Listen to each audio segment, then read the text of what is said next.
And welcome back to 8th grade math, remote learning style. What we have here is our third and last type of surface area problem. We have done the surface area of a cylinder. We've done the surface area of rectangular prisms. And now we're going to do the surface area of a different kind of prism. If you look right here, I bet you can guess what it's called since it has a triangular base.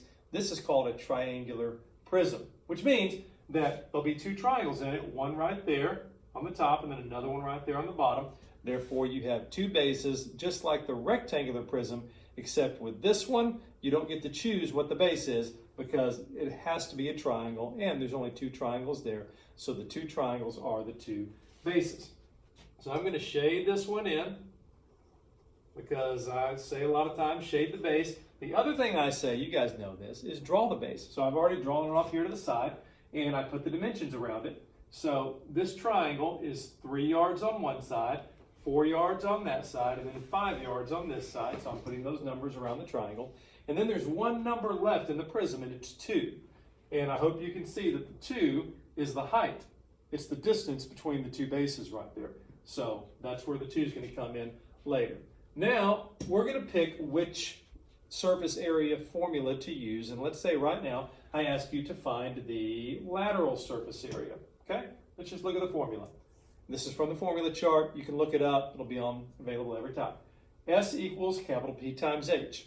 Now, you might remember capital P means perimeter of the base. So at that point, I would just go up here and I would go, well, perimeter is walking all the way around 3 plus 4 plus 5.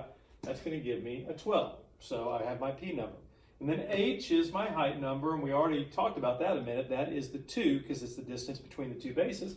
And so my height number I would write off to the side as 2. And I'm just getting my tools in the toolbox so I can use them when it's time, right? Getting them ready to plug into the formula. So I looked at the formula, wrote down the information that I need to solve the formula, and then I can just go through and solve it. Plug in the numbers. The surface area, lateral surface area of this prism is 24. That's a pretty simple process. Let's think about if we had total surface area. This time the formula is very similar except that we have 2b instead of just P and H. So to do this one successfully, we have to know what the big B means, and it means area of the base. And this is where it could get complicated for you. So when you see that B right there and you think area of the base, go back and look over here and tell me, or maybe remember, how do you find the area of a triangle? Now on your formula chart it says, some of you remember already because a lot of you have told me before in class earlier in the year, you've known how to get the area of a triangle. Well, here it is. The area of a triangle is 1/2 of the base of the triangle times the height of the triangle. Now hold up, don't freak out, listen. We've already worked with something else that's a B, except it was a capital B right here. This is different. And we've already worked with something else that's an H, and that was the 2 yards, and that's different. Like, it's, even though you've seen these letters before, you've got to think of these letters only in terms of this triangle. Don't worry about the rest of it, just look at this triangle. 1/2 of the base times the height, right there. 1/2 of the base times height. So let's substitute that in. The area of this triangle, that's the only thing we're looking at. We're like putting blinders on, we're looking at one thing at a time. Area of this triangle, 1/2 of 4 times 3, which would end up giving us 6. You move that all the way out of the way. So now I've got my 3 numbers. The perimeter of the base is 12. The area of the base is 6. And the height of the prism is 2. Okay? Height of the prism. Now we can plug this in the formula. You go down here, capital P times H, we already figured out earlier, it was 24. 12 times 2, plus 2 times 6. Therefore, the total surface area of this triangular prism is 36 yards squared. All right? That's how you do that one. Miss Walton's going to run this one for you. Talk about a little difference that you need to be aware of. Okay, so we have here another triangular prism. So I just want you to take a little view of that one. I'm going to go back to this one. So still a triangular prism because we have a triangle in our prism. And you could be tempted to try and tell me that this here, that this right here that I'm shading, you might be tempted to tell me that this is the base. And I'm gonna say to stop right now and erase that thought, and say triangular prisms have triangular bases. Triangular prisms have triangular bases. So, just like with what Mr. Campbell did, I'm going to go ahead and shade my actual base, and I'm going to choose this here, this yellow, this triangle here. And if you notice, we have our triangle that has a height of 8, and this base along here, the base is 6. And over here, we have this 10 over here that you can see is going to be our hypotenuse. So this has been redrawn for us right here so nicely. And we are going to start by looking at which formula we need to solve for the lateral surface area of our triangular prism. And that is the surface area equals the perimeter of the base times the height of the prism, okay? So, in order to find the perimeter of our base, in order to find capital P, we need to take a walk around this entire base, because it's the perimeter of the base, so it's going to be 8 plus 10 plus 6. 8 plus 10 plus 6, which will give us 24. And then the H here is not the height of the triangle, but the height of the prism, or the number that connects our two bases, which I'm going to highlight in red. So this here, this 4 right here, this is going to be the height of our prism. Make sure I'm right. The height of our prism being 4. So when we substitute, we're going to have 24, which was the perimeter of our base, times the height of our prism 4, and leading us to the answer of 96 feet squared.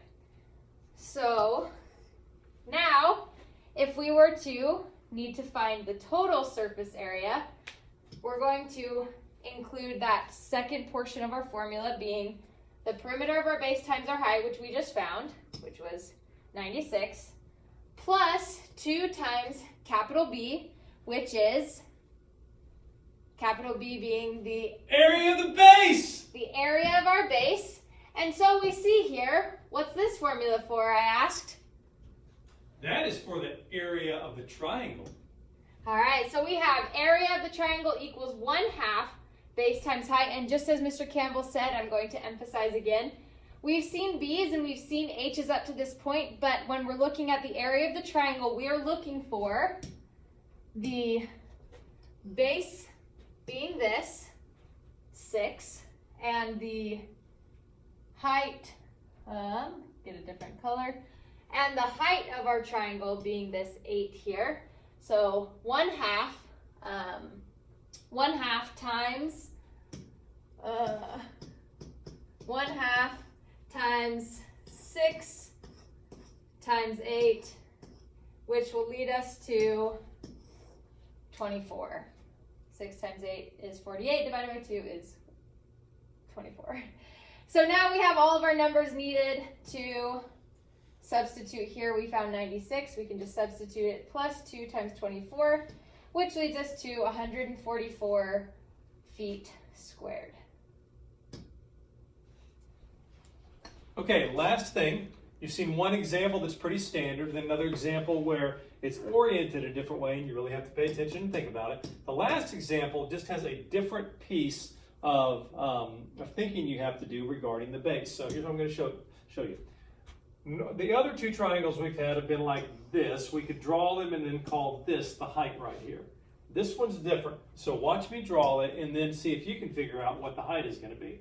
So I'm going to take this and I'm actually going to draw this line on the bottom, okay, like that. And then I'm going to draw this up to here, and then this over to there, and then there's this dotted line that goes right there with a right angle on it, and it looks like this line right here that we did first, okay, at the bottom of the right angle, see it's underneath the right angle, that was 11 long, And then this kind of shorter side on the outside looked like it was 9. And then this other side, okay, right here, was 10. And there is an 8, and that's the height of the prism between this base at the bottom and this base at the top. But that 7.7 is the distance that goes up and down this dotted line. So I'm just going to write 7.7. Now, when you look at that triangle, the number that should jump out to you as the height is 7.7. But that's different because the other triangles we looked at are a little bit simpler because the height is on the side. It looks like we're used to a height looking, but this one's in the middle. The good news is you do have a dotted line and you have a right angle. And here's what you do with a right angle. Okay, if you ever see one of these, and we go back to this one and show you another one. If you ever see one of these with a right angle inside the triangle, just put it on the bottom, like orient it like this. Like if I was going to draw this one, I would draw a line and then boom, boom, and then dot, dot, dot, dot, dot, and boom, boom, and that's 10, and this is 5, and that's 7, and then the height is 3.2. I draw it with the right angle at the bottom, even if it's an ugly right angle. So even if it's flipped in some weird orientation like this one, draw it with the right angle at the bottom. Then you can work your stuff. So in this situation, we draw it, and then we still do our numbers. The perimeter of this particular base is 30, walking all the way around. The area of this particular base is going to end up being 42.35 because of the formula. 1/2 of the base of the triangle, which is 11, times the height of the triangle, which is 7.7. That just happens to be a decimal number. We got to deal with it. Then the last number that we need for the formula is the 8, which is not the height of the triangle, but the height of the prism. Third time you've heard that now. Lock that in and keep watching this until you get it all the way. So we have our formula, we found our 3 pieces, we plug them in, and then we get a nice strange number like that, 324.7. I think this is the most difficult kind of triangle to run through. Don't you agree with Miss Walton? It's pretty tricky. If you can do this, then you're probably going to be fine with everything. That's it.